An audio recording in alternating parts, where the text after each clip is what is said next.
I need to get some air. No, I need to talk. No, we're not talking about anything. You are cross-examining me. Yeah, well, from the looks of things, you should probably get used to Okay, I'm not some hostile witness on the stand you get to take down. You are acting just like a hostile witness. You are evading, you're lying, you've been doing it for the last 2 nights. You know, this conversation is getting us nowhere. Because you keep evading. Why don't you just tell me the truth? Fine, I'll ask you one more time. When you were called away from the hospital, was it business for Sonny? It wasn't. Great. It was TJ you were with, right? So you can imagine my surprise when TJ called and said, it wasn't. Then you came to the hospital and you lied again to me. You went on and on about your pep talk with TJ, and I told you, I know you weren't with TJ because TJ called me and said that he hadn't seen or heard from you. I told you you were lying, and you said nothing. Molly, great. I'm so flattered. Her nephew's sick. He's serious. I mean, she's probably going crazy worrying about him. Look, it sucks that the kid is sick. Okay, I get that because I'm a compassionate person.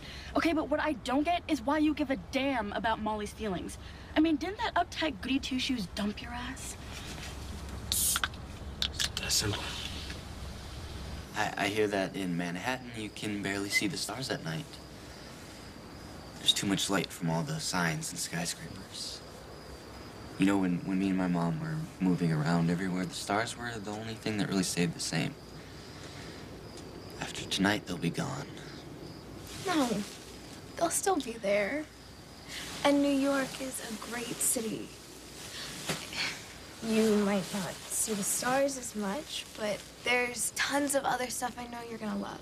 Like what? 24-hour access to egg and cheese sandwiches?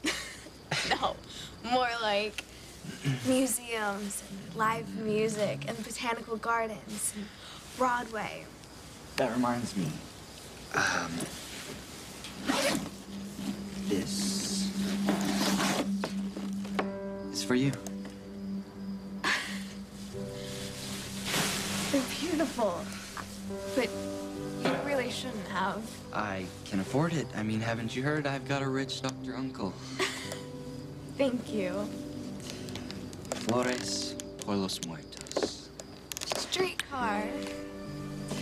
This town's got a great library, but I still read my copy of that play all the time. The one you found on the bus, right?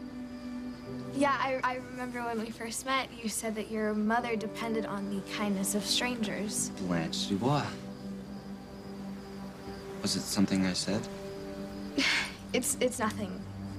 It's just Dubois. That's TJ's new girlfriend's name. Are you and Molly back together? No. Then it is that simple. Okay, right here, right now, you are with me, and Molly is history. Look, it's something I gotta tell you. If it's about Molly. The night that I asked you to prom, Molly came to Kelly's later and tried to patch things up. I thought she was getting busy with that misunderstood orphan with a stupid name. Look, they're just friends, right? Rafe might be into her, but she's definitely not into you. Molly asked me if I still wanted to go to prom with her. Well, and you chose me, right? Right? Tyler.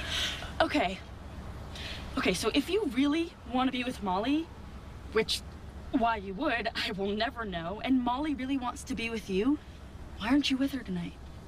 Honestly, because of you. Why don't you just tell me where you went the second time you left the hospital? Because we both know that it wasn't to deal with TJ or Molly. Well, Alexis, you seem to have it all figured out, so why don't you tell me where you think I went? All right. When TJ called you, he said it went right to voicemail. You never have your phone turned off. The only reason you would have your phone turned off is if you didn't want to be interrupted, or you were concentrating on a target. But Olivia had already been shot. You went to the ER. Of course you did. You went to the ER to see Olivia. That makes sense, because when you came back, you were a wreck. It was all over your face. You were a wreck. And of course, I would be a wreck, too, if I had shot an innocent person. Yeah, well, if that's what you think would happen, there's no more we need to say, so you can just stop, okay? You tried to kill Franco, and Olivia got in the way. Oh, my God. You must be racked with guilt. It must be eating you alive.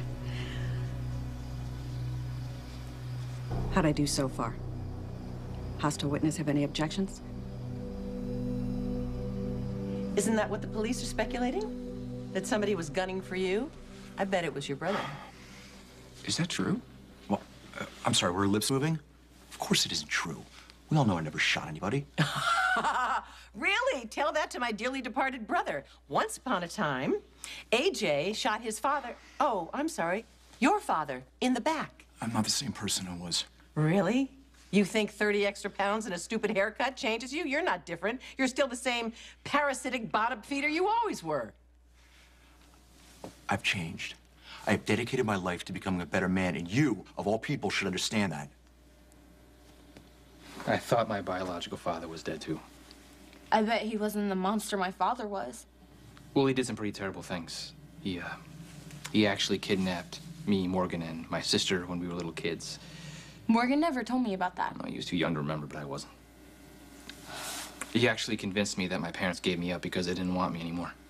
It must have been awful for you. And then he died, or at least I thought he did. And about 6 months ago, he came back claiming he was a new man. I'm assuming he was, or else you wouldn't be working with him right now. I couldn't be sure he was sincere at first. And he wanted the exact same thing that your father wants. An instant relationship to make up for lost time. And you know what? I guess curiosity got the best of me, and I wanted to know my father. And I'm glad I did. Because if I would have, based everything off his history, everything that everybody said about him, I wouldn't have the same relationship that I have with him right now. You're not helping me. No? No. You're supposed to tell me that I'm right to blindly condemn my father. Now you're forcing me to give him a shot. I doubt anyone can force you to do anything. Looks like we have a lot more in common than we thought, huh? You're right. I won't know if my father is sincere unless I give him a fair chance to prove himself. That's generally how it works. Yeah.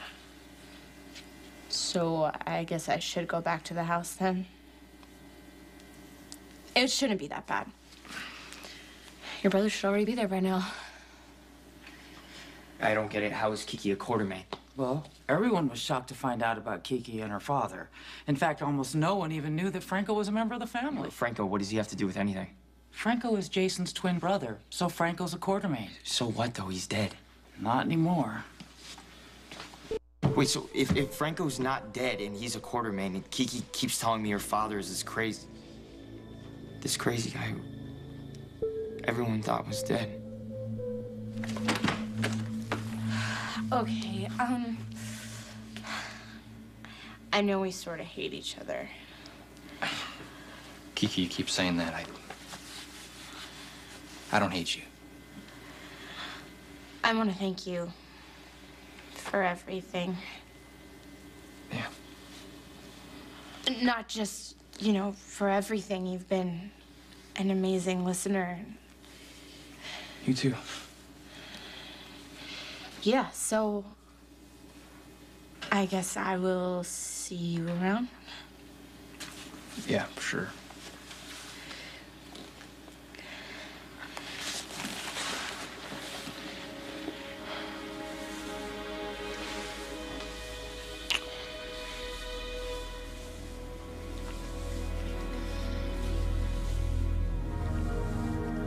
Okay, so if Kiki is a quartermain and Franco is her father and AJ and Franco, they're brothers, and that means Kiki and Michael are cousins?